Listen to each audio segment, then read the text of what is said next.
right. Good evening, baseball fans. This is the Bicoastal Baseball Podcast on the Grid Network, exclusively on the Grid Network. I'm Mike Guido. That's Dalton Brown. It is great to have you with us. I want to apologize just out front here to our potential Twitter audience. For some reason, we're having some sort of trouble streaming on Twitter. So obviously they can't hear me at this point. But if you're watching on YouTube and you've got people that listen to the show or watch this show on Twitter, please tell them to come over here to the YouTube side so they can come over and watch this program. Dalton, how you feeling today, my friend? Hopefully you're doing a little bit better than me with your size 8 hat, which I discovered, by the way, pre-show. Yeah. I got a big head because I got a big brain. There you go. Real smart fella, not a fart smeller. Yeah. So I'm wearing the Yankee hat in solidarity with you.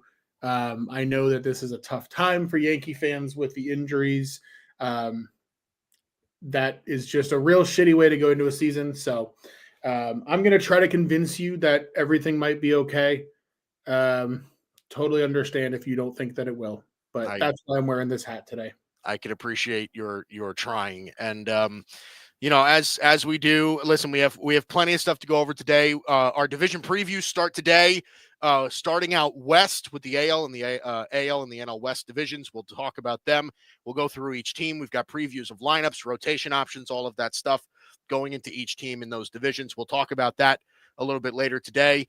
Obviously, the big baseball news today, Gerrit Cole getting Tommy John surgery tomorrow, shutting him down for the entire 2025 season. I think just from not even from a Yankee fan standpoint, from a baseball standpoint, that's just not cool to see. So we'll talk about that as well. And as we do every show, we begin our program with our Yankee and Dodger rants, right? Yankees, Dodgers, you know the drill by now. If you've been an avid listener, and if you don't like that, sorry, not sorry. That's how we've been doing it for a year. So get over it. So as the succeeding world champions, Dalton Brown, the Los Angeles Dodgers get first crack this year for the rant. So why don't you start us off? Dave Roberts with an extension, by the way, today. I'm sure that's going to be part of what you talk about today in the Dodgers rant. Yeah, I mean, the big news in Dodger world is this extension getting done with Dave Roberts, which, look, if you had told me a year ago that Dave Roberts would be getting an extension on March 10th of 2025, I would tell you that I was okay with that under one circumstance only. That circumstance being he managed much better in the postseason that just passed, and we won a World Series. So that's what happened. Mission accomplished. There you go. I would legitimately argue that he earned this extension.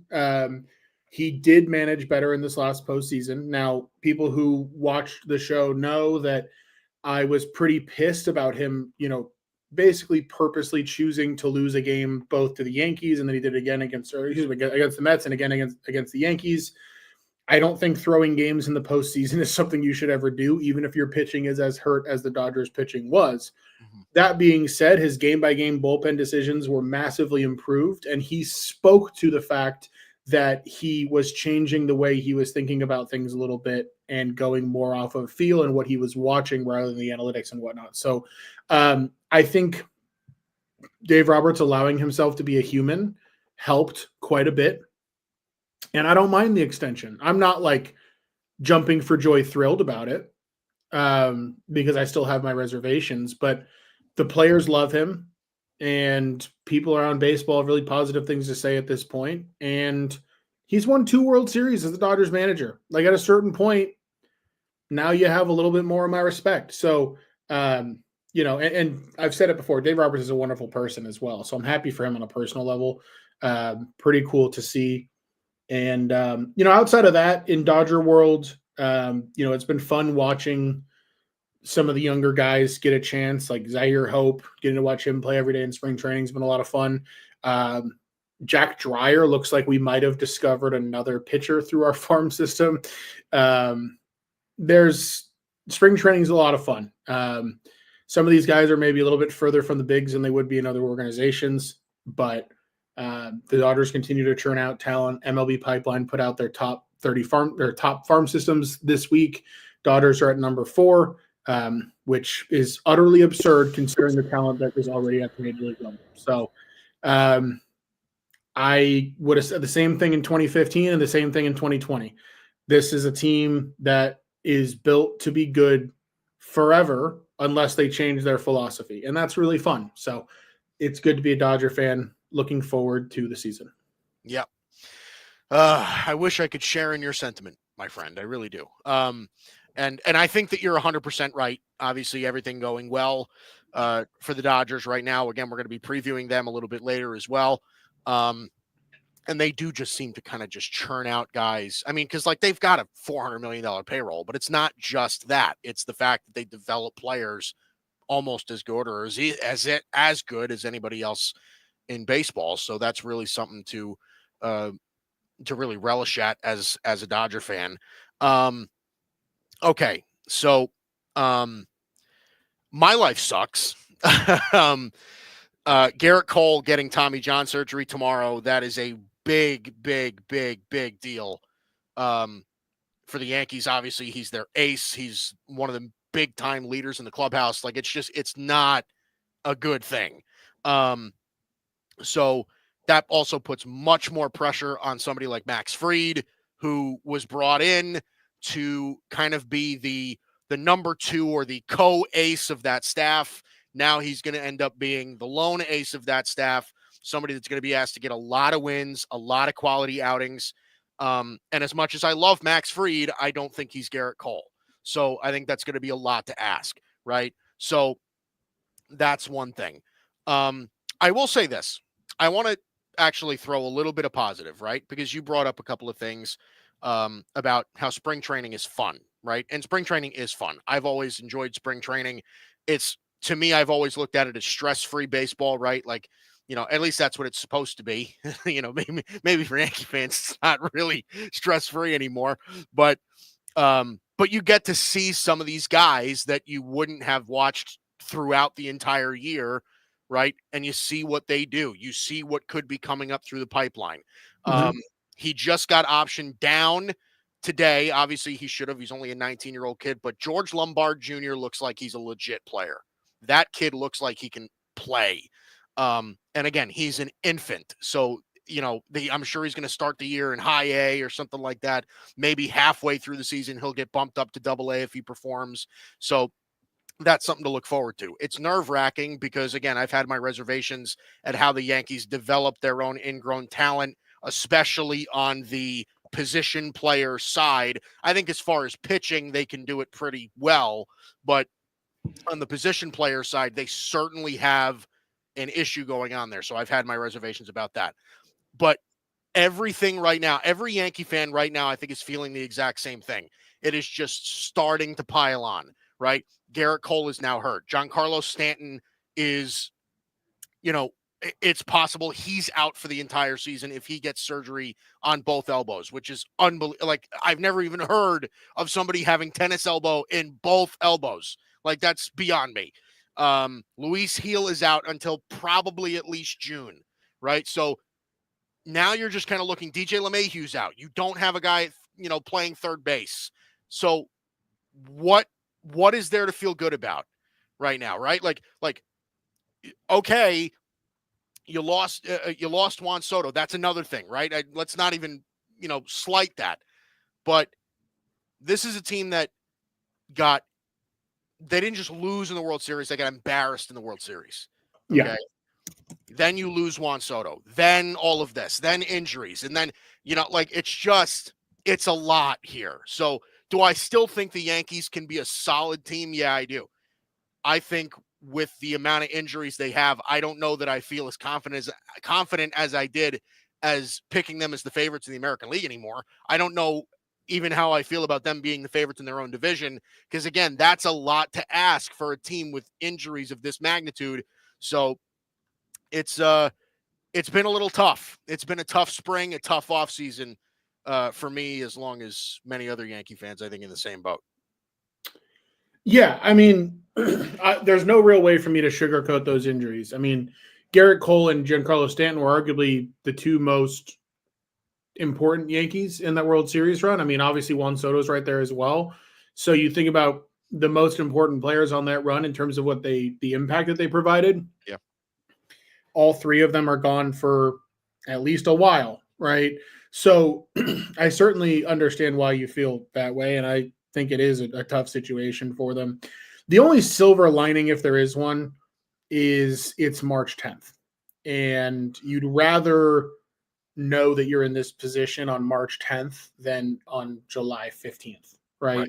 Yep. And there's still talent available. Like JD Martinez is still on the market.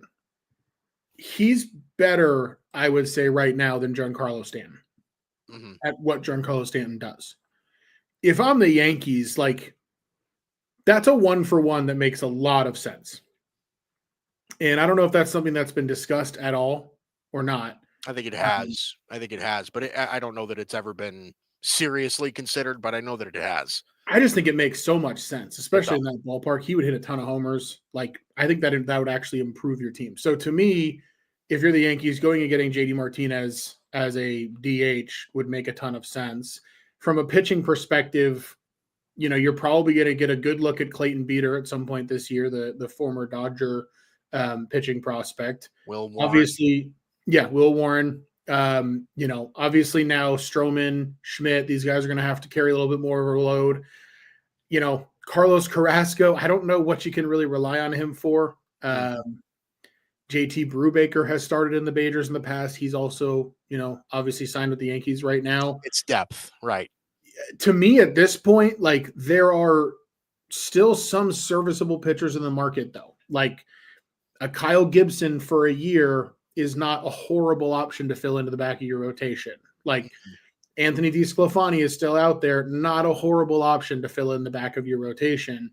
Even a guy like Drew Smiley, Alex Wood. So I do, James Paxton, like I do think that there are options. They're not great, but if you're looking to fill the back of your rotation, like these are guys that wouldn't be sitting there in July necessarily, right? Yep.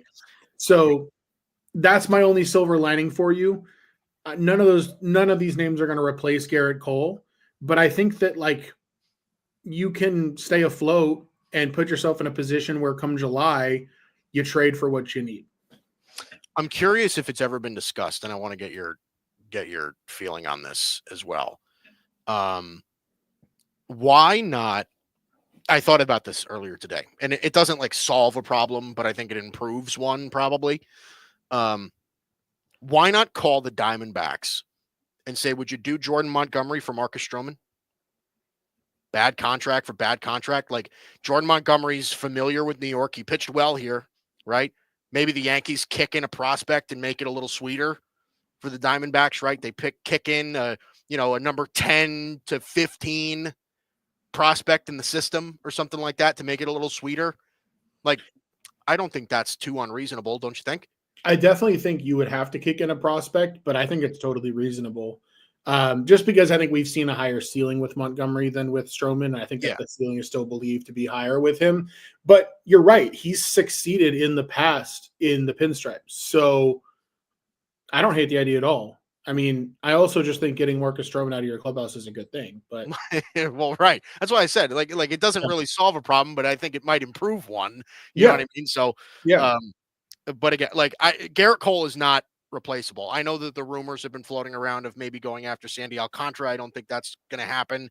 Going out and getting Dylan Cease or Michael King or something. Like I don't see it. Like I mean, but the thing is, my system even more for for 1 year of Dylan Cease, like you didn't learn your lesson last time with Juan Soto. Like I don't know.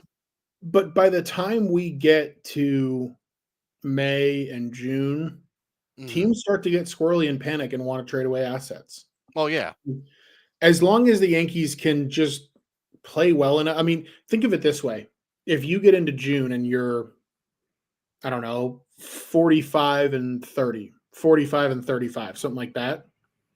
And all of a sudden, let's pick a random team in the National League, right? And they're just having a way below expectation year. Like if the Pirates, right? Let's say the Pirates are sitting at 23 and 50 or something. Like the bottom's just fallen out on them. Yeah. And all of a sudden a Mitch Keller becomes available. Like, I'm just thinking of random scenarios, right? But Right, I right, think right. those things are going to happen. Like, there's going to be a team that sees the bottom fall out and goes, yeah, you know what, F it, we're selling, right? And so I think the Yankees just have to be ready to be opportunistic. They have to be ready if they want to compete this year to part with some prospects. Yeah, Um, and I think that's probably what happens. yeah. I don't know that you're wrong about that. I don't know that you're wrong about that, but you got to be selective in who you give up, though, too, because that's like because you've got like the Yankees farm system. You brought it up before. The Dodgers were ranked number 4 on that list of MLB.com with MLB Pipeline and everything like that. I think the Yankees were 24. So Mhm. like it's not like the Yankees are rolling in dough with massive amounts of really high quality prospects. They've got like 2 or 3 maybe. You know what I mean? That you can consider pretty, outside of Dominguez and George Lombard Jr. And depending on maybe how you feel about Spencer Jones, like you don't really have a whole lot else. So So, you're right, but I also think that there are certain teams that like will just look at what number is that player in your system mhm. and will jump at it, whether your system's good or not. Yeah, Like maybe. I can speak to this as a Dodger fan when in recent years, like teams would want the Dodgers number 3 prospect who is like Gavin Lux, or they'd want, another team's number 3 prospect who's a nobody by comparison in terms of the overall rankings. Yeah. Like to me, there are teams out there that are going to make moves that don't make sense. Like to me, whether you have prospect capital or not, like Yeah. Kyle Freeland of the Colorado Rockies is probably going to be available, for example, for like a lower level prospect. Like again, not a guy that's like an ace, but a guy that Yeah. take him out of Coors, who knows what he becomes because he's been good at times at Coors. Mhm. I'm Yeah. just thinking out loud, but Yeah. Yeah. What do you think? What do you think it would take to get the Pirates to let go of Paul Skeens? You think we could do that? um, I don't know that they give would it 2 or ever. 3 years when they're running out of team control, Yeah, right. maybe. But Yeah. before then, No. All right. All right. So let's dive into some previews here. So um, let's start on the National League side, right? Because that's where your alliance lies here. Dalton, and obviously everything in the NL West revolves around this team right here, the Los Angeles Dodgers, right? So you look at this, what they're working with here, okay? And I just want to, I want to direct if you're watching if you're watching, I want you to direct your attention to the right side of this graphic, right? To the rotation options, because that's where I want to focus first. And if you're listening, I'll read it to you. Okay. Here's the rotation options. And this is what doesn't include Shohei Ohtani at the top. Yoshinobu Yamamoto, Blake Snell, Tyler Glasnow, Roki Sasaki, Tony Gonsolin, Dustin May, and then these get next 3 guys: Clayton Kershaw, Emmett Sheehan, Gavin Stone, fitting on the IL. I know some of those guys might not come back for this year, but it just gives you kind of a look at what their rotation could look like. I mean, Dalton, you can provide us with more insight on this than anybody, but this Dodger pitching staff, let alone their lineup, could carry them through. yeah, I mean, it's a completely absurd pitching staff. Like, I mean, like if they're healthy, it's completely ridiculous. Um, and the thing that excites me too is like, so Kershaw will be back eventually, probably sometime in the summer, maybe June. Yeah. Um, Sheehan and Stone, I think Stone is probably going to miss the season. Sheehan, I'm not so sure, but it also goes beyond this list. Like Yeah. Justin Robleski, who started some games for the Dodgers last year as a rookie lefty, he has been nasty so far in the spring. He's thrown like 10 innings, 2 runs. His stuff has looked really good. Ben Kasparius, who pitched kind of in a long innings role for the Dodgers in the playoffs against both the Yankees and Mets. Yeah. He looks really good this spring. He's a guy that they believe in as a starter. Landon Knack was like kind of a punchline in the playoffs, but it's easy to forget that he was pretty good during the season last year in a starting role. So you think about the number of guys that can step into a starting role as needed for the Dodgers. It's pretty fun. I mean, even you keep going down the list into like Nick Frasso, some of these guys that have been carving up batters at Double-A. It's a staff that is built to survive injuries. Yeah. And I think even if the Dodgers, like if you lose literally 3 out of that top 5 of Ohtani, Yamamoto, Snellglass, now Sasaki, if you lose 3 out of that 5, you're still dealing with the top 10 rotation in baseball, probably. Yeah. Like you slot in Tony Gonsolin, Dustin May, and a couple others, Kershaw when he comes back, like you're still dealing with dudes. So, the rotation is going to be really good. The bullpen, like I'm used to the Dodgers just piecing it together with young talent in their bullpen and just kind of like finding a way. Not this year. No. Like you've got a top 3 closer in baseball in Tanner Scott. Yep. Michael Kopech, who turned into a fire-breathing dragon with the Dodgers down the stretch last year. Brought back Blake Trinan. Alex Vesia, who's been all of a sudden really good. Like they seem to have figured him out. Oh, by the way, Evan Phillips, who's been a really solid closer for the Dodgers the last couple of years. Blake Trinan. Kirby Yates. Let's throw in Kirby Yates as a 6th option. Anthony Bondo, who was really good down the stretch. Edgardo Enriquez throws 102 miles an hour. Brusdar Graterol has been a very good reliever in this league for a little while now. And then Jack Dreyer, who from all accounts in spring training is really nasty. So, the bullpen is such that even when the Dodgers are up 9-0, you're still going to be seeing arms that would be like 7th and 8th inning guys for other teams. Yeah. Again, health is always the question, but it's pretty silly. Yeah, it really is kind of disgusting. And that's what explains this, by the way.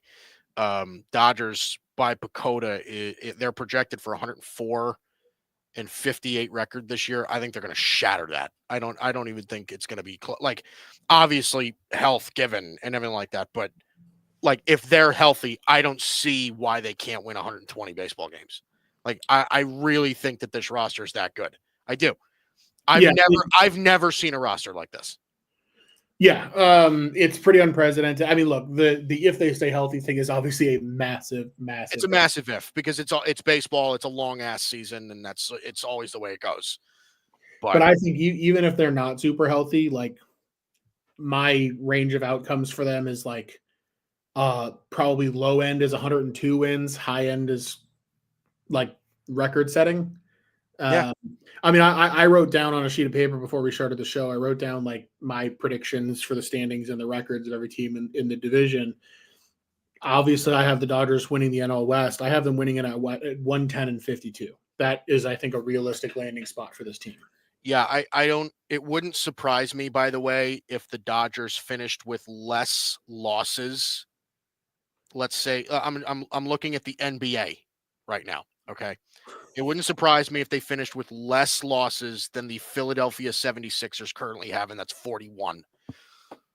I don't know that. Like, I'm telling you right now, Dalton, 100, it might be bold, but 120 to 125 wins is where I'm putting this team. It's where I'm putting them.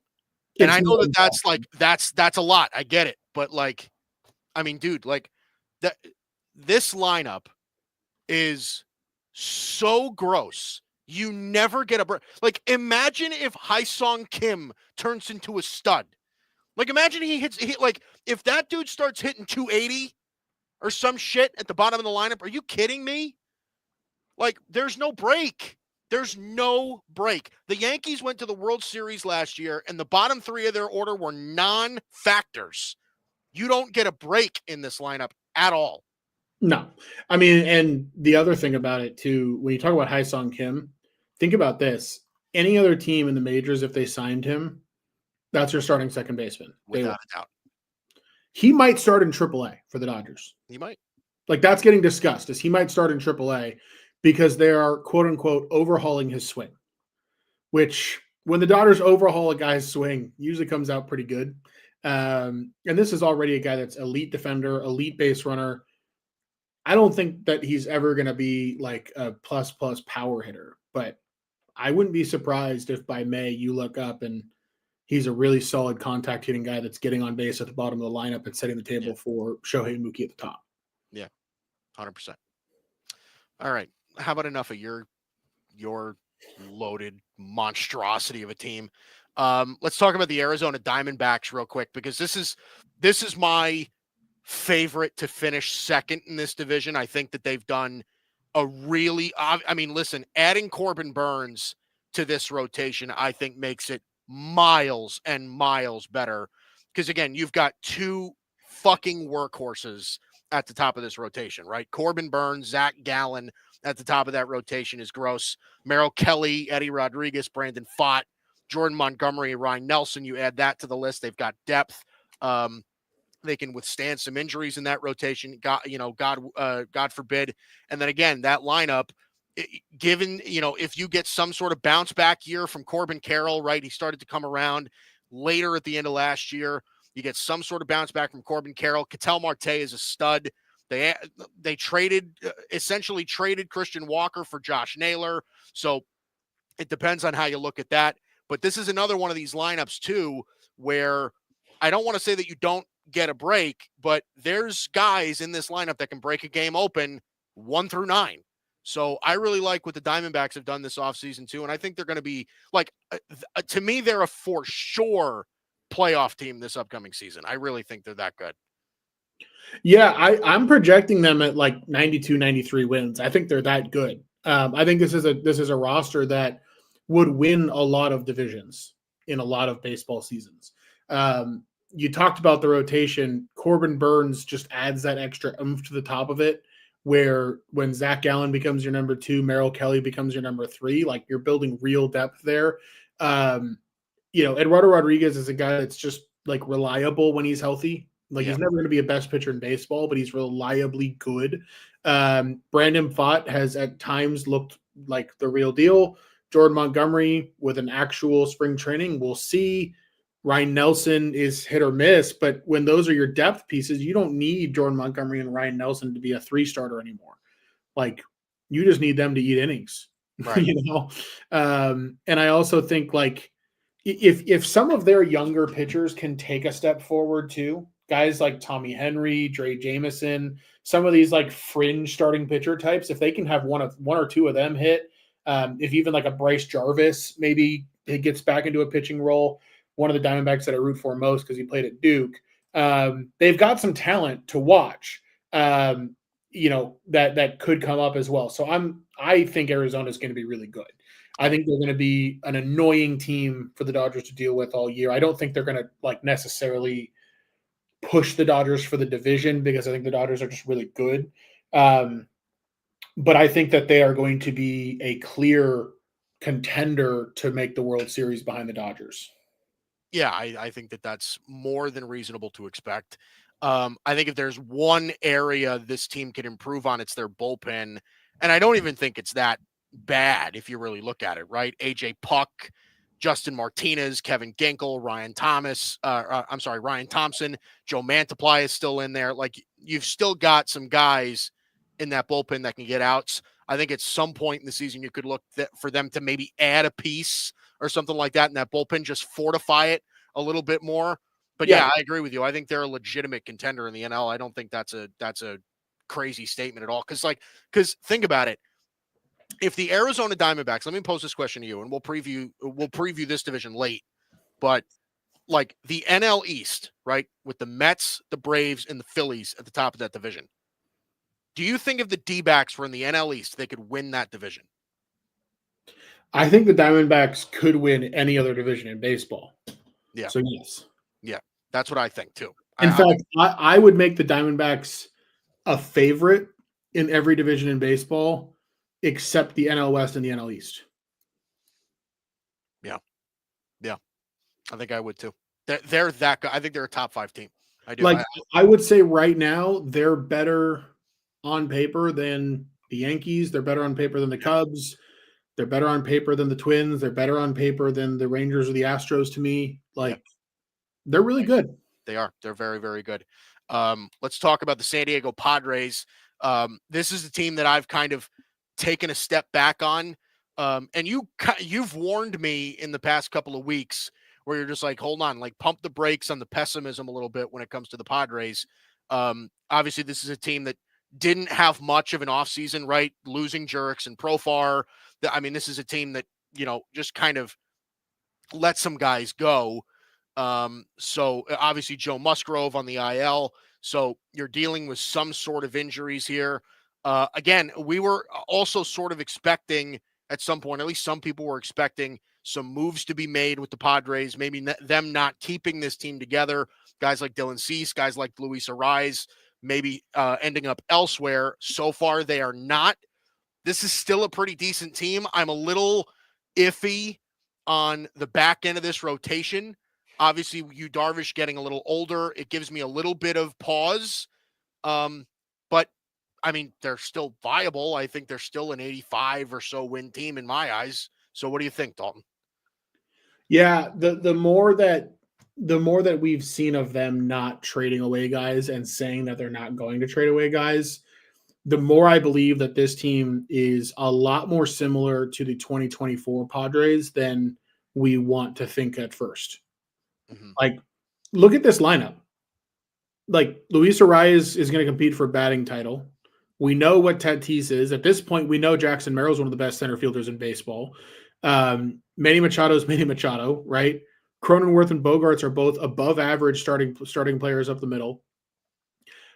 I mean, Jose Iglesias is not the most exciting player ever, but like, don't be shocked when somebody else is filling that spot. Like if Connor Joe gets hot. Connor Joe, Tyler Wade, right? Like I also like. I wouldn't be that shocked if the Padres went out and signed JD Martinez.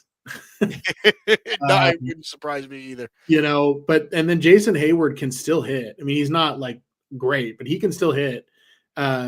Great guy to have in your clubhouse too. And then Elias Diaz has been an all-star in the past. I mean, I think that if they are competing by July, they're going to probably try to find a way to improve at catcher, probably try to find another outfielder, but that lineup is really good still. Like there's not that bottom three is not amazing, but that's a tough lineup to work your way through. And a lot of lineups are top heavy in baseball right now. I don't think this one's that top heavy. So I still think San Diego is a real force to be reckoned with from an offensive perspective. And then pitching wise, look, if you get into a short series and you're staring down the barrel at Cease, King, Darvish, that's not comfortable, like at all. No, it's not. And then I mean, God forbid, like one of these other guys has a breakout year. Like if Nick Pivetta pitches really well this season, if Matt Waldron becomes a guy, like if Kyle Hart becomes a guy, like there's some potential for this to be a really good rotation also. Yeah. And then I look at their bullpen and I'm like, wait a minute. Robert Suarez is a stud.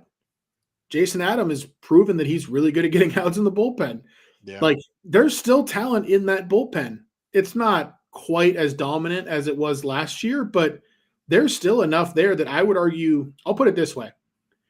If you were to rank where the Padres lineup, starters, and bullpen are in baseball, I would argue that all three are top 10. Yeah, that's not out of the realm of possibility. Like I really think all three phases for them are top 10. And so I look at the Padres, like my top three in the NL West right now, and I think it's going to be a really good division at the top. Yeah. Dodgers at 110, Diamondbacks at 93, Padres at 91. Wow. So you have three teams in the NL West winning 90 games. And I think they're all playoff teams. I think all three of these are playoff teams. Wow. Like this San Diego roster, you kind of expect it to be this way different team from last year, but it's really not. They're like, if you listen to what's coming out of like spring training with them, the conversations that are being had, like they're really relishing not being talked about as the Dodgers' main competitor, right? They're taking it personally. I think this is a team that's going to surprise some people this year. I mean, it's very, very possible. Again, you make a good point because we looked at them and we saw what kind of offseason they had, right? Where it was just so inactive, right? Like losing Tanner Scott and, just kind of bailing on Jurickson Profar, which to me made almost no sense. I don't know why they didn't bring him back, but like I don't know, you would have wanted to see them a little bit more active than what they were, but they certainly still have talent on that roster. They definitely do. And again, what you said matters, right? In professional sports, it still matters, right? Of like, if you're being overlooked, like that matters in a clubhouse. You play with a little bit extra oomph. Like that's just, even at the professional level. That still is a thing. So, and always, by the way, we always say this, but I mean, the Padres, if things are rolling, they're gonna add, because that's what they do. They will overpay and add and do whatever they gotta to get themselves up the Dodgers' ass if they have to. Yeah. So Yeah, no, I'm expecting them to compete and to add. I mean, I'm not that far down on them. Like, I don't think they're quite what they were last year, but I don't think they're that far away. what are they? So, okay, so here we go. So I wanted to remind myself what Pacoda had. So they had the Dodgers are at 104 wins. They have the Diamondbacks at 87. They have the Padres at 83. I do think they're shortchanging the Padres here. For sure. I do. They're short. But I think they're shortchanging the Diamondbacks also. I think both of them are better than what Pacoda projects them to be. Now, as far as Pacoda projections are concerned, teams that I'm not sure are better than their Pacoda projections are the San Francisco Giants and the Colorado Rockies. Let's talk about the Giants first, right? So this is a team they signed Justin Verlander. They brought in Willy Adames. That was their big free agent acquisition. He's going to be their shortstop of the future. So, I mean, they've got some guys, some young players that we know that they like. They like Helio Ramos. They like Tyler Fitzgerald. They like Patrick Bailey a lot. Like they like some of these younger players. Obviously, you're going to get Jung-Hoo Lee back. We'll see what we get from him. And to complement again, guys like Adames, Lamont Wade, Matt Chapman in that lineup, you'll see if they can get some production out of those guys. And then this is a fairly veteran rotation, right? Logan Webb, Justin Verlander, Robbie Ray. Veteran look. Yeah, well, what we mean is old. Jordan, but again, they've got some young guys on the back end that they're trying to figure out what they are. Jordan Hicks, last year was his first year as a starter. Kyle Harrison is one of the top left-handed arms. One of the top young left-handed pitching prospects that we have in the game right now. Guys like Keaton Wynn, Mason Black, those guys who they like as well in that rotation. What do we think of the San Francisco Giants? Again, they're a very, mid team to me. I think that they try to remain competitive, right? They spent money, but this is just a division that's too strong, I think. Yeah, I think the Giants are kind of stuck in purgatory a bit. Mm-hmm. Like when I look at this roster, like Logan Webb is a solid number one, but Logan Webb is a little bit shakier, I think, than the numbers. Like, I'll put it this way. I think Logan Webb's a top 30 pitcher in baseball. I don't think he's a top 15 pitcher in baseball. Mm-hmm. And when that's your top guy, and behind it, do you trust Justin Verlander to stay healthy? Do you trust Robbie Ray to stay healthy? I certainly don't. No. Right? Like, so I think for them, their pitching is very flimsy. Like, if they deal with any injuries, that starting rotation gets kind of ugly in a hurry. That being said, I mean, if they stay healthy, Kyle Harrison and Jordan Hicks are a great 4 and 5 to have. I mean, that's a pretty good spot to be in. But realistically, you're probably going to end up relying on a lot of starts from guys like Hayden Birdsong and Mason Black. And I get that they're kind of high on these guys, but I mean, let's be real. Like, I don't know what Justin Verlander is going to be this year. Yeah. Like, I just don't. And you look, I mean, to go back to the Logan Webb thing, 10th percentile in expected batting average last year, below average in expected ERA, fastball velo of 92.6, hard hit percentage 46.2. That's 4th percentile. When I say percentile, that means 96% of pitchers give up fewer hard hit balls than him. Yeah, right. So, like, even Logan Webb is kind of walking a tightrope. And so I think that their ballpark helps their pitching staff, but I think that pitching staff doesn't have a whole lot of depth. And then you look at the bullpen. Like, I trust Ryan Walker. I trust Camilo Doval. I don't trust. I mean, even Camilo Doval gets me nervous. Yeah. I mean, I think last year was a step back for him, but like, I think relievers also deal with a certain degree of randomness. Yeah. And, last year ERA 4.88, but his FIP was 3.79. So like I think there's probably some regression back to the other way, and the stuff with him is still really nasty. So like I'll put it this way, like if you gave me the option for the Dodgers to add Camilo Doval to their bullpen, I'd be thrilled. Like I Oh would. yeah. Well, yeah. So like well, I no, but I think it's important to mention that, right? Like I think that Yeah. there's Ryan Walker and Camilo Doval, I think, are both high-end relievers. Nobody else in that bullpen is. Mhm. So I just don't know how they're going to get enough outs, even in that ballpark, especially if they deal with any pitching injuries at all. And then I look at their lineup, and I mean, if you want to pull it up for me, like, Yeah. so Lamont Wade was awesome for like a year, and now he's kind of just a guy. Like, Mhm. I think Adames is a very good ad. Matt Chapman is a very good third baseman with a high offensive ceiling that he may or may not reach. I think Elliot Ramos is a hell of a player. He's a guy that I'm really high on from a fantasy baseball perspective too. Outside of that, Yastrzemski is aging and hit or miss. Encarnacion is a guy that they kind of need to be ahead of schedule. Patrick Bailey, replacement level catcher. He's a defensive gem, but Yeah, but replacement level offensively. right. Tyler Fitzgerald can run and went on a like Jeremy Lin run of hitting homers last year, but like I don't think anybody really believes that. Yeah, right. And Jung Hoo Lee, grandson of the wind, like a lot of pressure, a lot of expectations. Looked good in limited action last year, but this is a guy coming off a major injury. We don't totally know what we're getting there. So when I look at this lineup and I go, what's a sure thing? I mean, Adames, I guess, if he stays healthy. I think Ramos is pretty good, but the rest of these Yeah. guys, I don't really trust. But even Adames in that ballpark is, like you're gonna. I think you expect some regression from what he had last year in Milwaukee. I mean, that's I think Yeah. natural. I think they sell. Like I think at some point in the season they sell. Right. If Verlander's dealing a little bit, right? I think Verlander could go.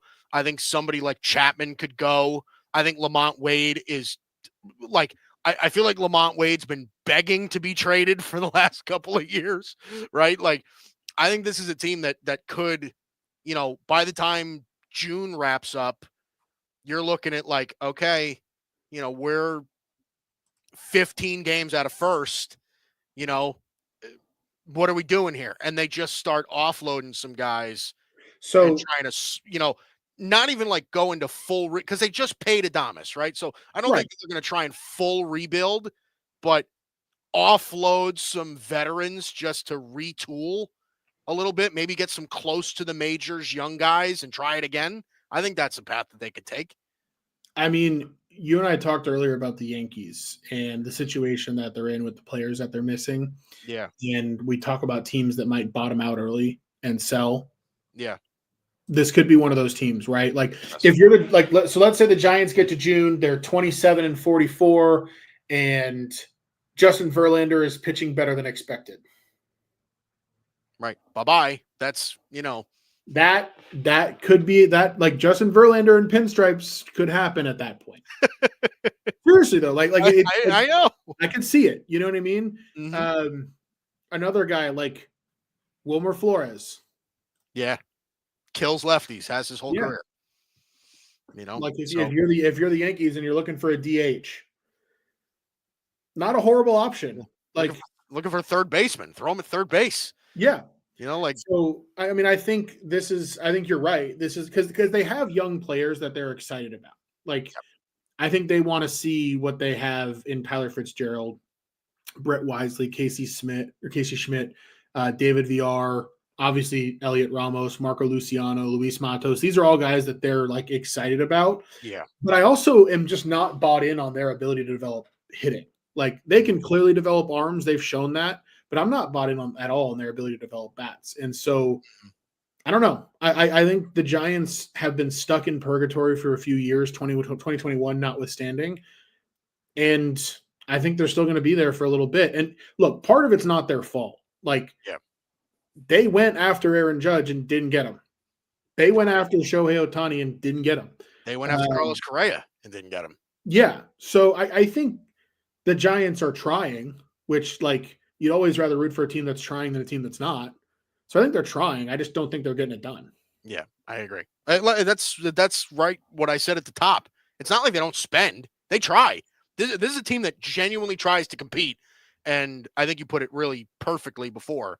They're just kind of stuck in purgatory. Yeah. Right now. And record wise, I have them at 75 and 87. So not I think far. that's what they're going to be. They're going to be mid to high 70s in wins, I think. Yeah, but there's a floor there where if it bottoms out early, they could sell and end up at 68. I could see it. Yeah, that's not out of the question. Let's breeze through this. Colorado Rockies.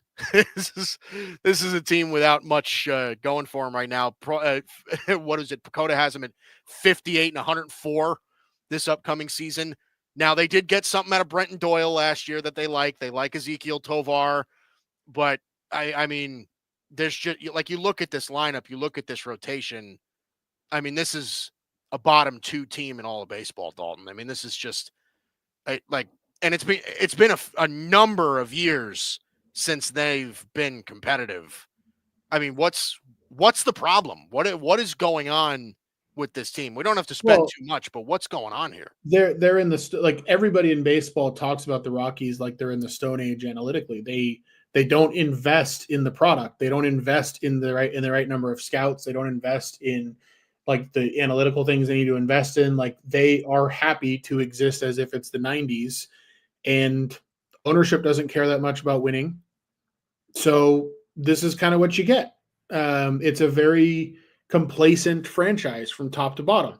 And the thing that's upsetting about it from a Rockies perspective is they've got some pieces on offense. Like, yeah, I mean, Brenton Doyle, Ryan McMahon, Ezekiel Tovar, Chris Bryant, if he has a bounce back year, right? Nolan Jones is a good player. Michael Toglia is an up and coming stud. Like, there's some potential here with this offense. I think they're going to score a few runs, but they always do. I mean, obviously with that ballpark and that atmosphere. Well, right, but I also think that there's some legitimate talent. Like I don't think that's a bad offensive team necessarily. It's not a top half offensive team, but like it's a middle third offensive team to me, which is more than I think most people think of them as. Like Brenton Doyle's a stud. Like he's a really good ball player. The problem is like this was basically their exact rotation in 2022. Yeah. Isn't that sick? This is what most of their rotation looked like in 2020. Like, how many years are we going to run back? How many years are we going to run back Marquez, Freeland, and Sensatella? Yeah. It's crazy. And Gomber, by the way. Gomber's on the IL. But yeah, and I mean, yeah, you look back at that Nolan Arenado deal. Austin Gomber was the main guy they got back in that deal. And everybody mocked it at the time. And here we are. I feel bad for Rockies fans because Denver's a city that like has legitimate sports fans. And there are Rockies fans. I interact with some of them on Twitter. Like there are Rockies fans who really care. And it just sucks. It's the same story every year. Like you can develop some offensive talent and it's just never going to matter because they're not interested in winning. They're not interested in building a pitching staff. Like, look, I get it. Building a pitching staff there is hard, but at least try something. Like, yeah, right. How many years in a row are you gonna throw Antonio Sensatella out of Dodgers lineup and just watch him get just get lit up? Like, how many years in a row are we gonna watch that happen? Right. Seriously, that's what I mean. It feels so long since they've been competitive, and they've been competitive over the last 20 years at some point, right? Yeah, they've had their moments. But not many. Yeah. It was such a shame too, because like years ago when they signed Chris Bryant, and Chris Bryant was, coming off a Cubs World Series and stuff like people had people were like excited where Chris Bryant was going to end up, right? And then he ends up with the Rockies, and you're like, oh. I will never. I mean, he regrets it. He's said as much, basically. But that never, ever, ever made sense to me. Like I remember reading that headline and like my jaw dropped. I'm like, he signed where? Yeah, Yeah, with the Rockies of all places. And it obviously I'm sure got some regret with it, but I mean, he's also just never been able to stay healthy with them either. I mean, You it's just know, been terrible. oh yeah. The other thing that's such a bummer about it for me, Mike, is like I don't know if you've been to Coors Field, but I have. it's awesome. It's cool. It is Like cool. it's a great part of town. Like that, I forget what it's called. That part of town. I think it's like Nodo, or they call it like Nodo or something, north downtown. I forget what they call that area around the ballpark. But it's cool, man. Like fun bars right around the ballpark. It's right near downtown Denver. There's a ton to do right around it. The ballpark itself is gorgeous. Yeah. That whole deck up in right field is a ton of fun to go up there and just drink a bunch and watch a game. Like I've been up there a couple times to watch the Dodgers play up there, and like it's just a ton of fun. Yeah. And you combine that with like really cool purple and silver branding, and like they're like this could be an awesome baseball brand. Like they've got everything right except the product on the field, which sucks. Yeah. Yeah. It's a shame. It's a shame. Let's go to the AL West. We haven't even touched the AL West yet. But let's start with let's start with the champs of the last several years. Let's talk about the Houston Astros to start this division, right? So the first thing, by the way, again, for our viewing audience, again, you can direct your attention to the left side of this screen. For our listening audience, I'll describe it to you. The first thing that pops up is Jose Altuve playing left field, according to Fangraphs, right? I pull everything out of this from Fangraphs. And you've got Brendan Rodgers playing second base for them right now. Now, again, whether that actually happens or not, I have no idea.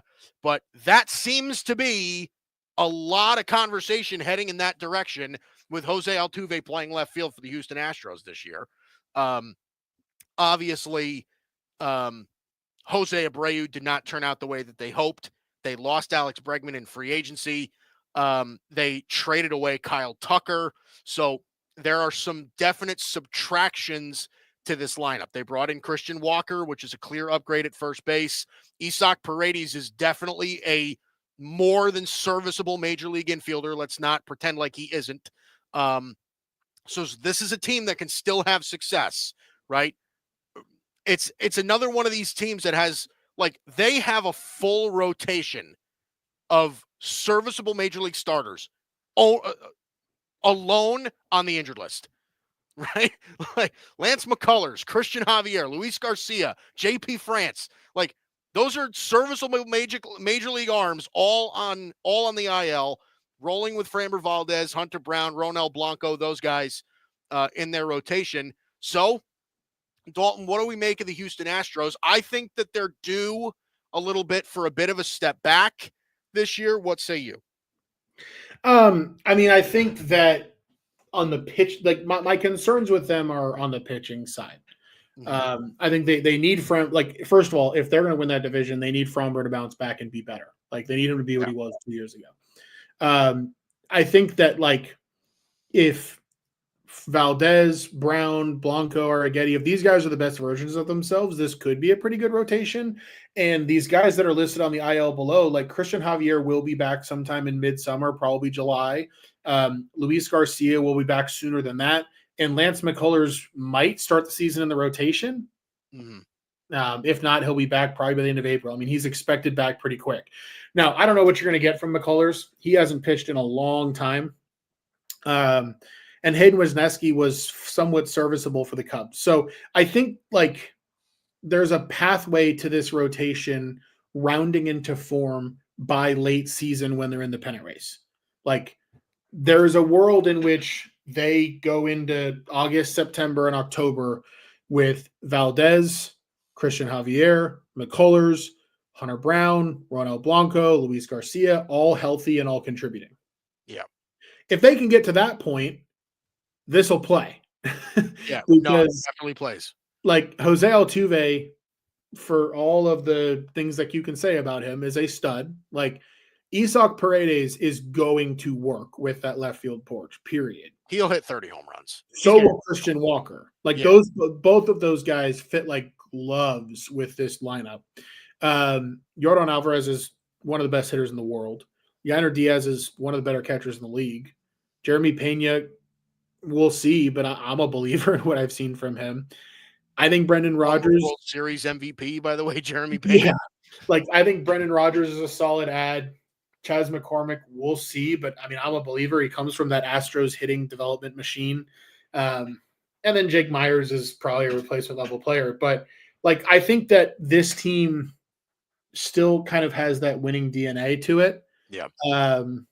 And I think a lot of people are viewing the Rangers as the clear favorite in that division. I'm not quite there.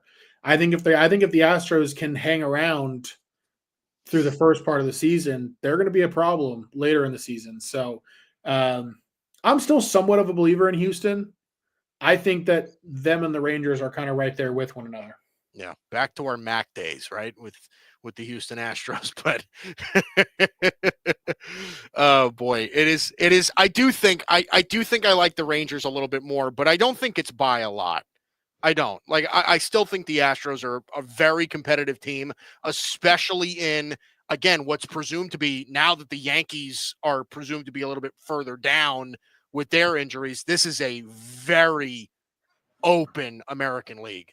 Yeah. Very, very, very. American League. So I think the Astros still have a little bit of juice there. And the team that most people are saying that they're competing with is a team like the Texas Rangers, who, again, 2 years ago, World Series champions, last year, not a playoff team. I mean, can they sort of reclaim this? I mean, listen, the Rangers, as far as their lineup is concerned, this lineup can be gross, like really gross.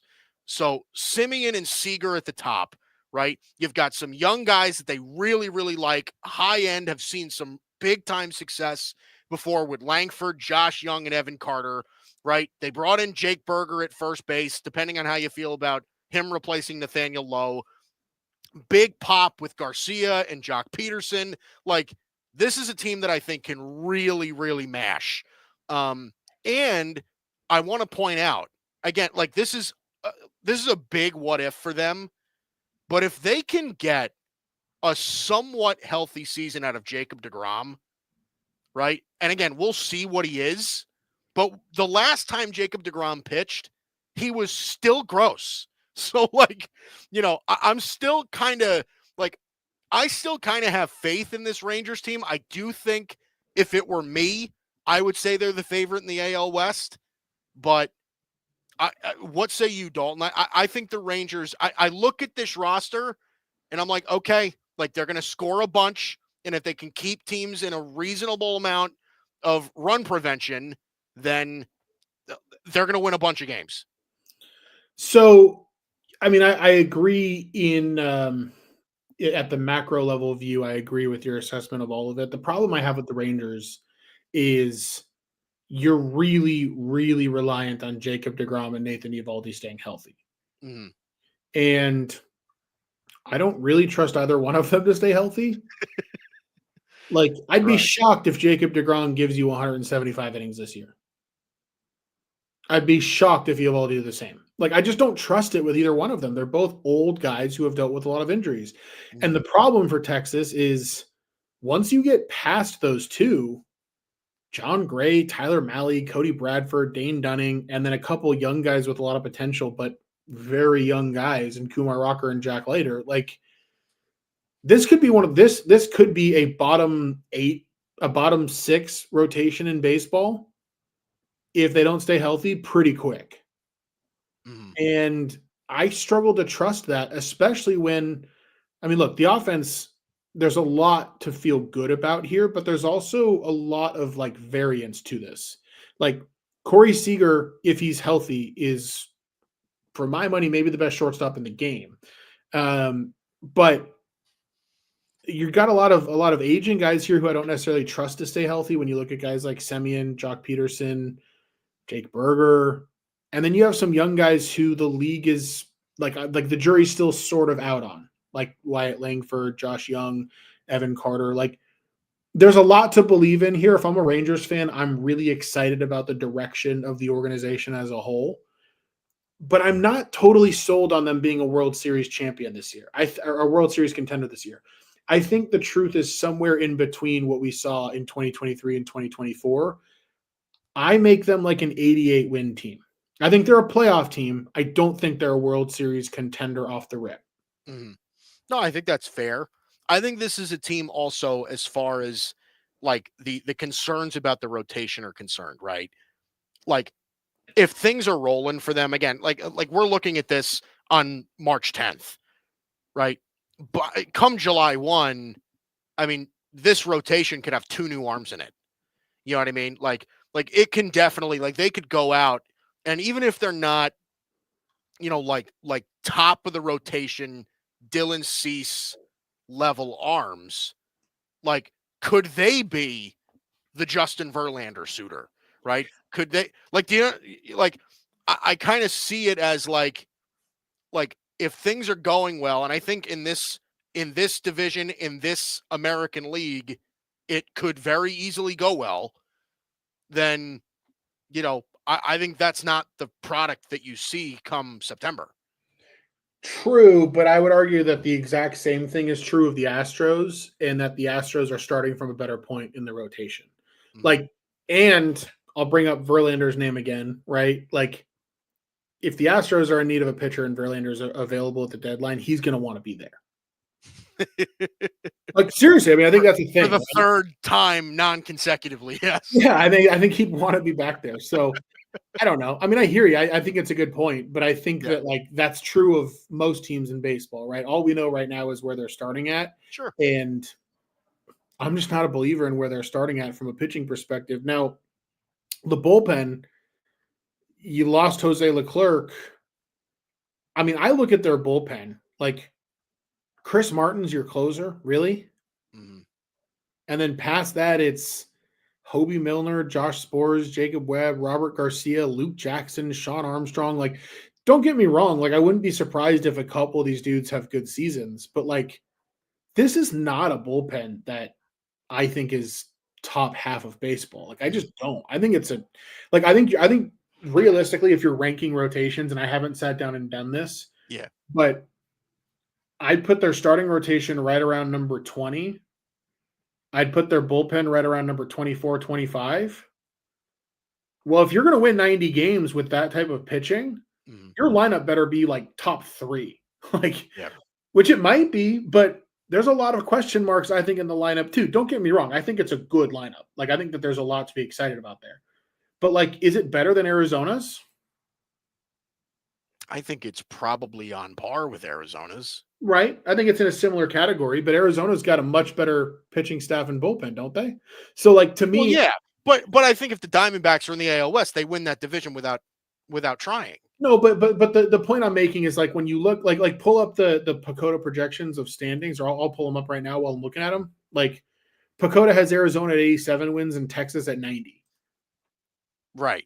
That's why I'm not that's why in general I'm selling the Rangers. Mhm. Because I just don't think that this team went out overnight and found 12 wins or 15 wins off of last year's team. Like, I just don't. Mhm. I think the truth is somewhere in between. I think 86, 87, 88 is probably a reasonable place to expect them to be.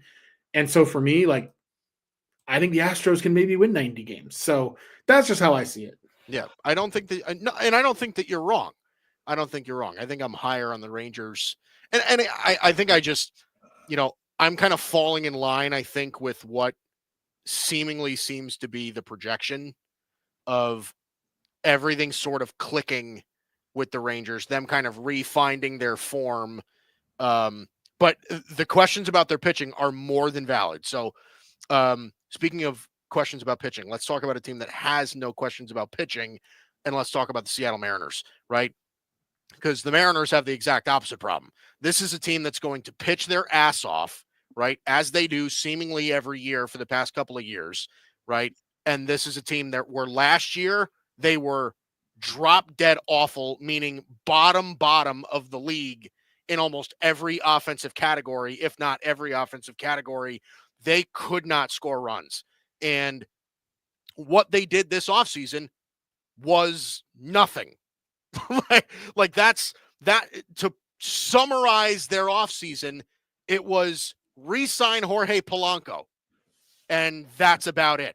And by the way, Jorge Polanco, when they added him last year, was supposed to be a pretty big addition. When they added him this year, it's like, really? They brought him back? He was terrible last year.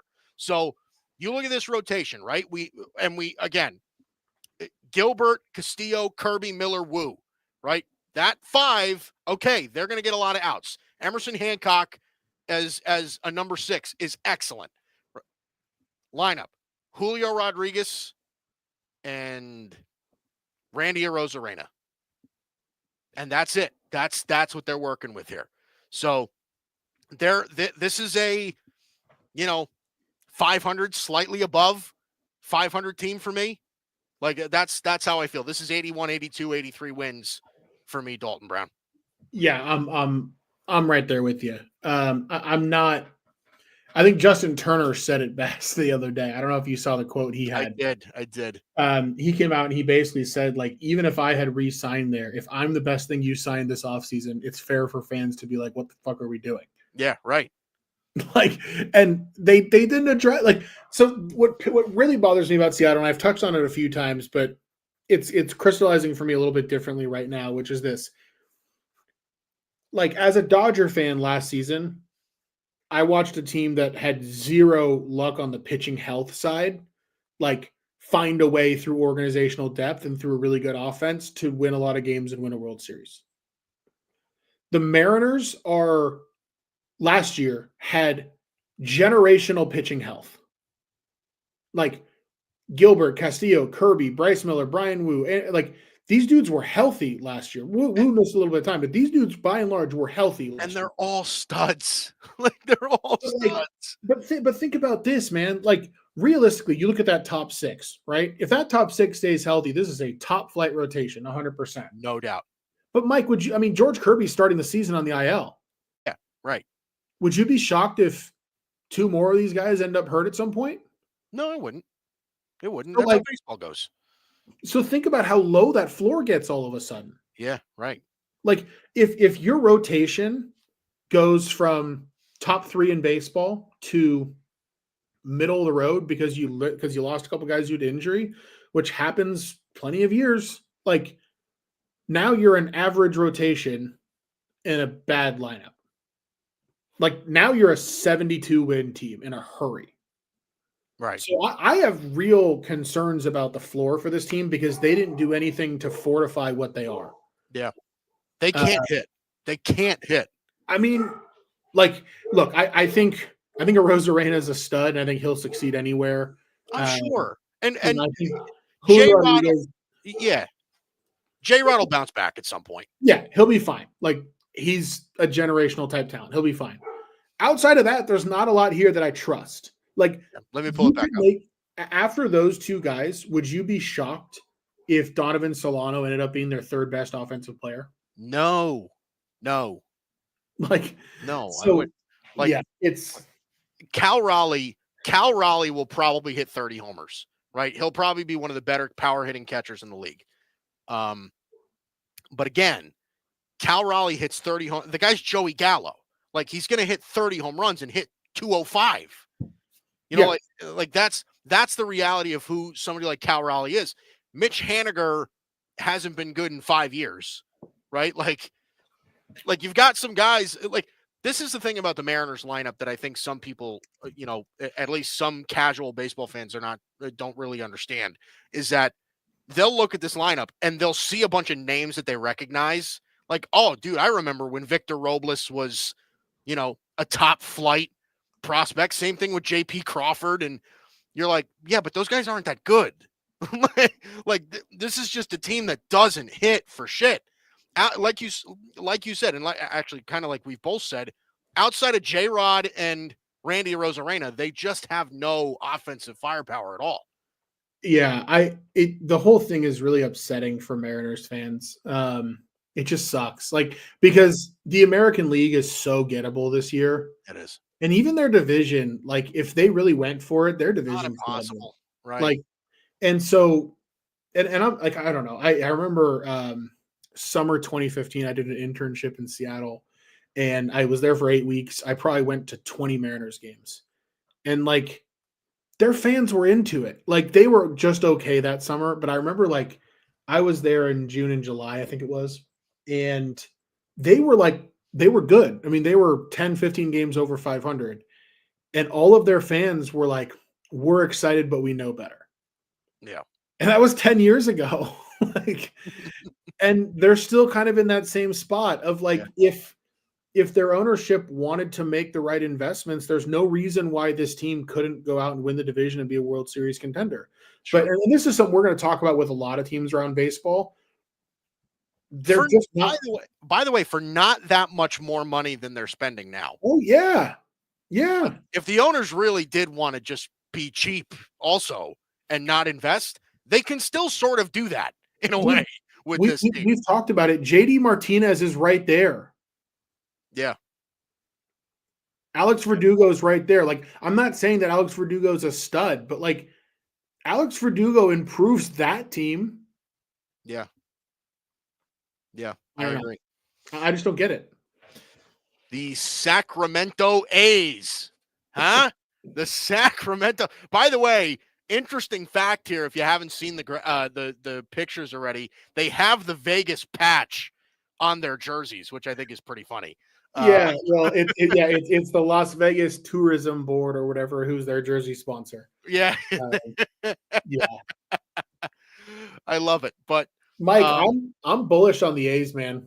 I'm excited about them. Listen. You're not alone in that respect. Also, this is a team that I think a lot of people are expecting improvements from.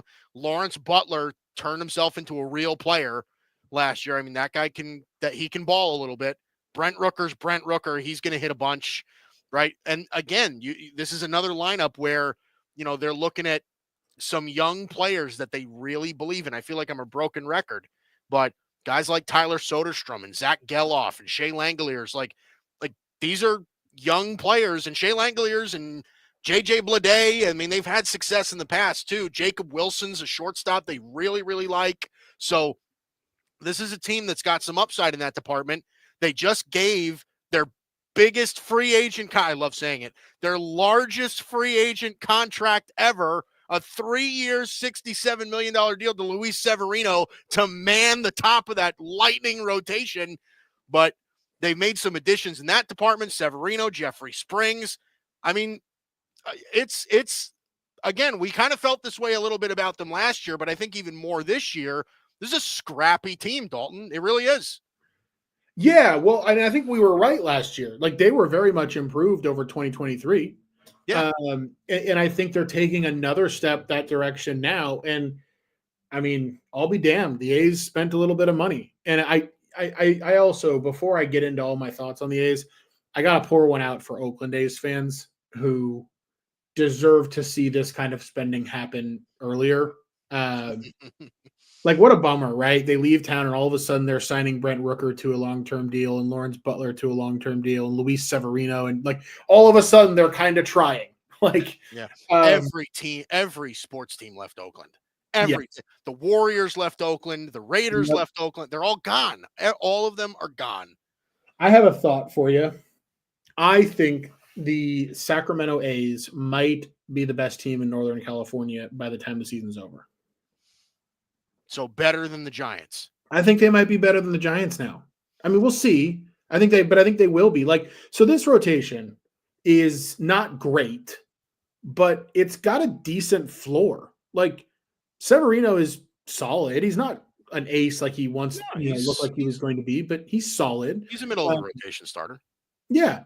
Jeffrey Springs has been pretty good when he's healthy. JP Sears has gotten better every year, and I think he's pretty decent. Oswaldo Bido is somehow over 80 overall in MLB The Show, which is kind of insane, but he's not bad. I took that into account too, by the way. And then you look at a couple of Nick Spence, JT Ginn, Joey Estes. I mean, after that, you're getting a parade of young guys, but like there's a chance this rotation ends up being okay. Yeah. And right. Lawrence Butler, Brent Rooker, JJ Bleday, Shea Langoliers, Tyler Soderstrom, Zach Geloff, pretty solid top 6. Yeah. Like decent little floor there.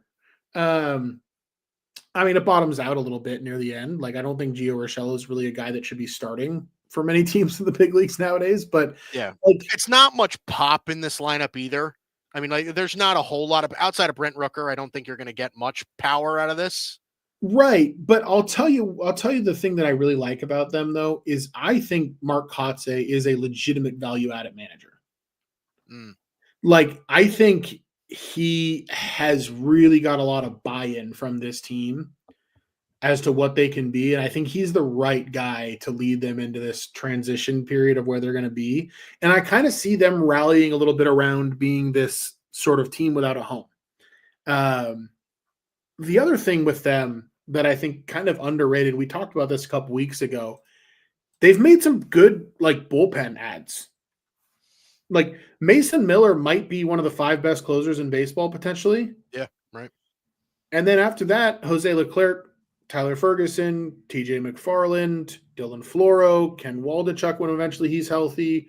Hogan Harris at times last year looked pretty good. Like, there's some potential for this to be an above average bullpen on top of everything else. So if they can find a way to score some runs, like, and I want to make it clear, I'm not saying this is a playoff team or anything close to it. No.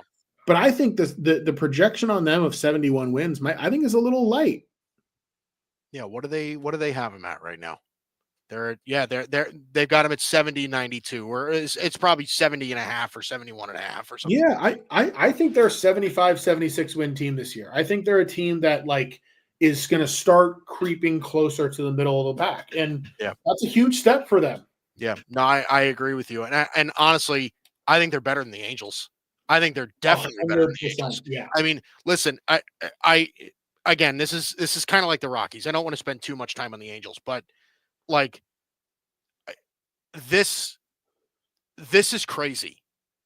Like I feel like so sad in my heart for Mike Trout. I just do. I feel so bad for Mike Trout. Now he chose this, Mike. I get that, but like it's not like the Angels haven't spent in the past, right? Like the Angels are not a team that generally skimps out on money. They don't. They signed Josh Hamilton. They signed CJ Wilson. Yeah, they but signed Pujols. They signed Anthony Rendon. Like they spend. Yeah, but everybody in baseball knows that they're poorly run and they don't spend effectively.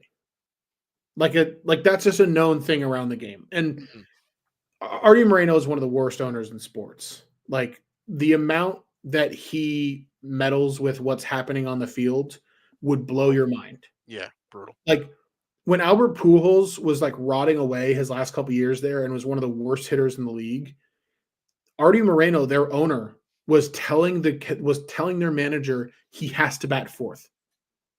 He's a reason people come to the ballpark. You will bat him fourth no matter what. That's a real thing. Like that's a real thing. Yeah. What does that tell you about how this organization's run? Yeah, it's crazy. Like it's not an organization that's run to win. It's an organization that's run to sell tickets. Yeah. I mean, I'm glad Ohtani got out of there at least.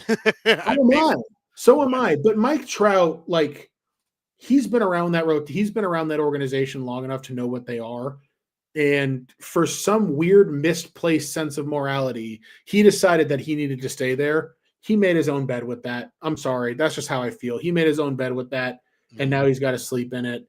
I want him to be healthy. I want him to have a great season, which I think he will if he's healthy. He's really good. But this team is a car fire. It like, is. You say Kikuchi is fine. Like, I think you say Kikuchi is a pretty good pitcher. He is. Should not be a guy you're relying on to be your ace. Like, and then after that, it's Tyler Anderson. I don't really know what he is at this point. Kyle Hendricks, I would argue, is probably the worst starting pitcher in baseball. At least he was last year. Jose Soriano is just a guy. Reed Detmers might end up being their ace. Threw no hitter, right? I mean, like, he's got legitimate upside.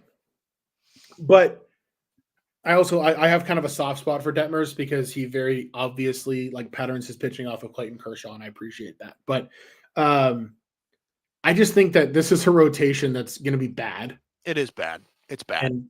And kind of old. And this is a lineup where it's so classic Angels. Like you have some punchiness. Like Jorge Soler is going to hit some mammoth home runs. Yohan Moncada is going to look really good in a uniform and every once in a while hit a big home run. Like, but outside of that, it's basically Mike Trout and a bunch of bozos. Like, I guess I kind of believe in Logan O'Hoppe too, but man, there's just not a lot to be excited about here. No, it's not. Joe Adell was a once highly touted prospect who just hasn't panned out, right? Like, same thing with Yohan Moncada. I mean, Moncada's just at this point, I mean, he's probably replacement level. No, I mean, that's kind of what he maybe slightly above. I mean, like when you go from the White Sox to the Angels, and those are the only two organizations you've ever known, I just tend to doubt that you're that polished of a player. But maybe that's taking it a step too far. No, I think that that's true, and I think Luis Rengifo is going to be off the roster at some point in midseason. I think he's going to get traded somewhere, but yeah, it's just not a lot of, listen, maybe feel bad for Mike Trout isn't the right word, even though I still kind of do, but I'm just, as a baseball fan, it's disappointing to just see his unbelievably great career go completely, not even like a little, completely wasted. Completely. Yeah. Like when was the last time has he made the playoffs? Once, maybe? Yeah, I think there was like that one ALDS where they lost to the Red Sox, I think, in like 2014 or something. I don't know.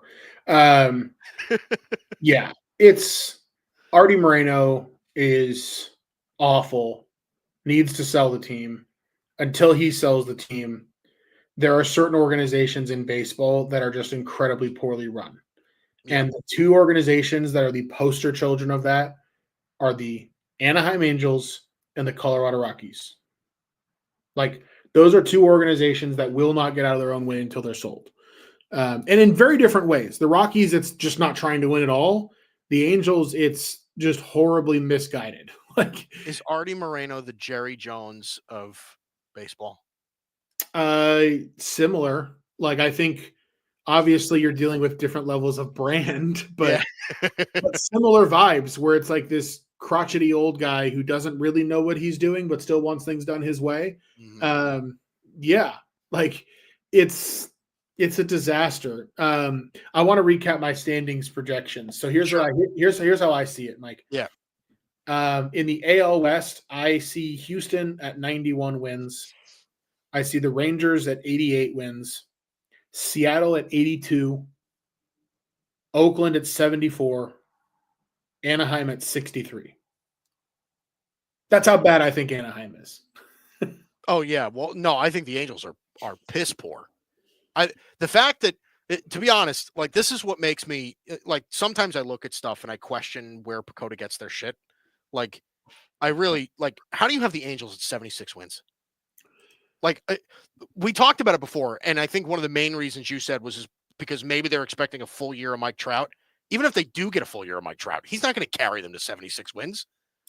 Yeah, I mean, I think sometimes too, some of these veteran names get a little bit overvalued, and I also, Pacoda is very careful to not skew teams too far to the extremes. Like, that's why a lot, like with the exception of the Dodgers, Pacoda doesn't project a single team over 92.6 wins. Yeah. Like, think about, you know what I mean? I mean, like, you look at, they have Chicago winning 61 games, the White Sox. So I think part of it is Pacoda is always going to skew every team closer to the middle. Yeah. Meaning that you and I are going to view teams more toward their collective extremes. Mm-hmm. Than a projection model will. So I think that's part of it. But the real problem that I agree with you on, they are not better than the A's. I just don't think they are. Not better than the A's. And no universe. Like, they're at least 7 games worse. At least. I think so too. I really do. Like, I don't even think it's close. It's not. The A's are a better baseball team in every category. Yeah. They're a better offensive team. Their pitching staff is better. Their bullpen's better. Yeah. Their manager's better. Like, actually, I shouldn't say it. Ron Washington's a good manager, but like, I don't know what Ron Washington is at this stage. I mean, at this point in his career, he's been around for a long ass time. But okay, so there we go. West divisions done. I think again. So for me, I've got Dodgers, Rangers at the top of these divisions. You've got Dodgers, Astros. I think that's again. I think you could go either way in the West for me. But you got picks today, Dalton. I'm gonna pull one up right now. Filibuster for me for just a moment. Because there are a couple things that I've thought about as we've been doing this as far as futures. A couple win totals. And, one thing that I've been thinking about as we've been talking about this is I think with the Yankees injuries especially, that there's a huge opportunity to play a future in the AL on another team to win the league. Like, we talk about how wide open the American League is. So the Yankees are plus 330 to win the AL right now. Mm-hmm. The next closest are the Astros and Orioles, who are both plus 650. Rangers plus 900. Twins plus 1,000. Red Sox plus 900. I think there's real value right now on the Rangers and on the Twins. Like, especially the Rangers. And I know what you're thinking. You're like, wait, I thought you believe more in the Astros than the Rangers. No, that's actually not what I'm thinking. What I'm thinking is that they still have the Yankees as the favorite in the AL by quite a bit. That's insane. And but you have to understand, some of it in a betting market is what they think, where they think money is going to come. Well, I'm sure, but still, I would. Wow. But what you're getting at is why I think there's opportunity in this market. Yeah. And to me, like, I think Rangers at 9-1. The reason that I'm a believer in them in the futures market more than like in a win total market, for example, is I think they're super high variance. Like, I think the Rangers' range of outcomes is super wide, whereas the Astros, their range of outcomes, I think is pretty narrow. Yeah. And I've talked about this in the past, but what that means is the Rangers at 9-1 to make the World Series. Well, let's think about this. We looked at their lineup. If that lineup breaks right, this is a top 4 or 5 lineup in the game. Easily. If DeGrom and Eovaldi stay healthy and they add a starter at the deadline, this could be a really tough rotation to deal with in the playoffs as well. Right. And bullpens can be random. So maybe some guys emerge. Maybe they trade for a guy. Like, if the Rangers have a good start to the season, 9-1 to win the AL is not going to be available. Right. No. So I think Rangers 9-1 to win the AL is a great look, partially because the Yankees should not be this prohibitive of a favorite. And so because of that, these teams below them should all have a little bit shorter odds. Mm-hmm. I would make the Rangers plus 450, plus 500, something in that range. Yeah. 9-1 is pretty generous. So I'll make that my future for this one. Rangers 9-1 to win the AL. Now, do you think, and now I'm just asking as a fan, right? And you know way more about this stuff than I do. Is there any value in betting the Yankees anymore? Right? Like, obviously this is like you said, right? It's early. Regular season hasn't kicked off, but previous, at least right now, favorite in the AL. Is there still any value in betting the Yankees at all?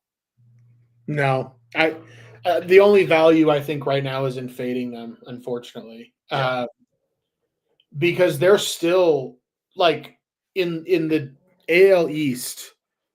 I think they're too big of a favorite. I mean, they're plus 135 to win the AL East right now. Mm-hmm. Baltimore plus 270, Boston plus 350. Without Gerrit Cole, without Giancarlo Stanton, and without Juan Soto, I'm not certain they're the best team in that division. I agree. And so, to me, if I'm not certain they're the best team in that division and they're the odds-on favorite to win it,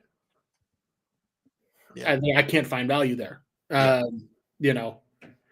think if somebody's itching to bet the Yankees, I think your best bet is like if you get to June and they're in third place in the AL East, they're still in it, but they're in third place and they're buying, that might be the time.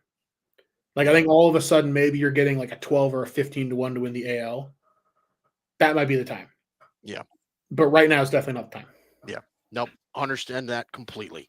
All right. That does it for us. This is the Bicoastal Baseball Podcast on the Grid Network, the only exclusive baseball podcast on the Grid. Actually, that's not true. The Metropolitan Report, by the way, from our friend Alfred Parser Jr., one of the only Met fans I can possibly tolerate.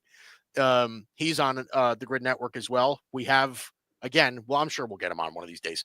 But so that's it for us. Again, Bicoastal Baseball Podcast on the Grid Network. I'm Mike Guido. That's Dalton Brown. And we will be previewing next week, by the way. It's the Centrals, right? So AL Central, NL Central, we'll get those divisions previewed. And then the week after that, we go east. We make some predictions. It's going to be a good time. And before you know it, it's opening day. So, yeah, Mike, a little word to the people about those Central divisions too. Like, you and I feel some pretty good conviction about who's going to be at the top of the West divisions, right? Like, we both feel conviction that the Dodgers are going to win the NL Dodgers, West, and it's the going to Astros and the Rangers, I think, could go either it'll way. be I one like of the the Rangers Texas a little teams. more. Yeah. Right. It'll be one of the Texas teams. Dude, in the Central divisions, That's outside of the White Sox, there's not a single thing that could happen in either one of those divisions that would totally like knock my socks off. Maybe Pittsburgh is too long of a shot as well, but like those divisions are a mess, which will be fun to talk about. Yeah, no, I think it'll be fairly solid, and maybe good debate material, by the way. Yeah. For those divisions as well. All right, again, that does it for us. We'll see you next week.